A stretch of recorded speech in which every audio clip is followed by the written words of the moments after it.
ही देशवासियों से उन्होंने अपील की कि पेट्रोल डीजल का उपयोग कम करना चाहिए, परंतु मोदी जी की बात मोदी जी के नेता ही नहीं सुन रहे हैं। मोदी जी की बात मोदी जी के नेता ही नहीं सुन रहे हैं। भाजपा में नेताओं का मोदी जी से मोह भंग हुआ है। भाजपा में नेताओं का मोदी जी से मोह भंग हुआ है। मध्य प्रदेश में निगम मंडल कमंडलों के जो अध्यक्ष हैं वो सैकड़ों गाड़ियों के साथ में इंदौर से लेकर भोपाल तक, प्रदेश के कोने कोने से भोपाल तक हजारों सैकड़ों गाड़ियों के साथ में आ रहे हैं, जो दर्शाता है कि मोदी जी की जो निर्देश है उसका पालन उन्हीं के पदाधिकारी और उनके नेता नहीं कर रहे हैं।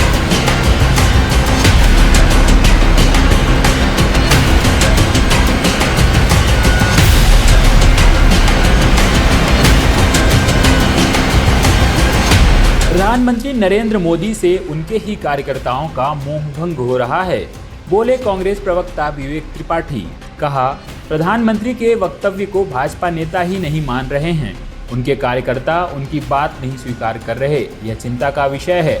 गौरतलब है कि पीएम की पेट्रोल डीजल बचाने की अपील के बावजूद पाठ्य पुस्तक निगम के अध्यक्ष सौभाग्य सिंह गाड़ियों का काफिला लेकर भोपाल पहुंचे थे। ईरान युद्ध के चलते गैस और पेट्रोल की आपूर्ति में किल्लत महसूस हो रही है। देश की जनता परेशान है, आम जनता त्राहिमाम कर रही है।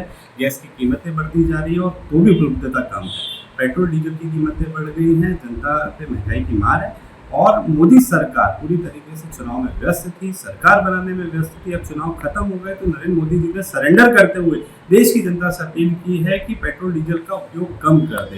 ये कहीं ना कहीं दर्शाता है कि सरकार असक्षम साबित हुई है, देश की जनता की उम्मीदों पे खरी नहीं उतर पा रही है।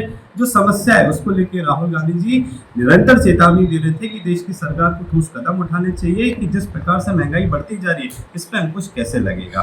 परंतु मोदी जी ने जो बयान दिया, अपने ही देशवासियों से उन्होंने अपील की कि पेट्रोल डीजल का उपयोग कम करना चाहिए, परंतु मोदी जी की बात मोदी जी के नेता ही नहीं सुन रहे हैं। मध्य प्रदेश में निगम मंडल कमंडलों के जो अध्यक्ष हैं वो सैकड़ों गाड़ियों के साथ में इंदौर से लेकर भोपाल तक, प्रदेश के कोने कोने से भोपाल तक हजारों सैकड़ों गाड़ियों के साथ में आ रहे हैं, जो दर्शाता है कि मोदी जी की जो निर्देश है उसका पालन उन्हीं के पदाधिकारी और उनके नेता नहीं कर रहे हैं। बहुत ही चिंता का विषय है। ये कहीं ना कहीं दर्शाता है कि भाजपा में नेताओं का मोदी जी से मोह भंग हुआ है और दिखावे के लिए आज ई रिक्शे में जा रहे हैं 4 लोग। निश्चित ही कथनी और करनी में अंतर है। देश की जनता चाहती है कि ठोस उपाय निकाला जाए, कीमतों पे अंकुश लगाया जाए, परंतु मोदी जी के एक बयान से शेयर मार्केट गिर गया, रुपया और कमजोर हुआ है। निश्चित ही सरकार को ठोस कदम उठाने चाहिए, आपूर्ति बाधित ना हो इसके लिए मैं समझता हूँ तैयारी करनी चाहिए और आम जनता को सस्ते गैस सिलेंडर और सस्ते कीमतों पर पेट्रोल डीजल उपलब्ध कराने की जिम्मेदारी सरकार की है। सरकार अपनी जिम्मेदारियों से नहीं भाग सकती और नरेंद्र मोदी जी जिस प्रकार से सरेंडर हुए इससे देश की जनता का मोह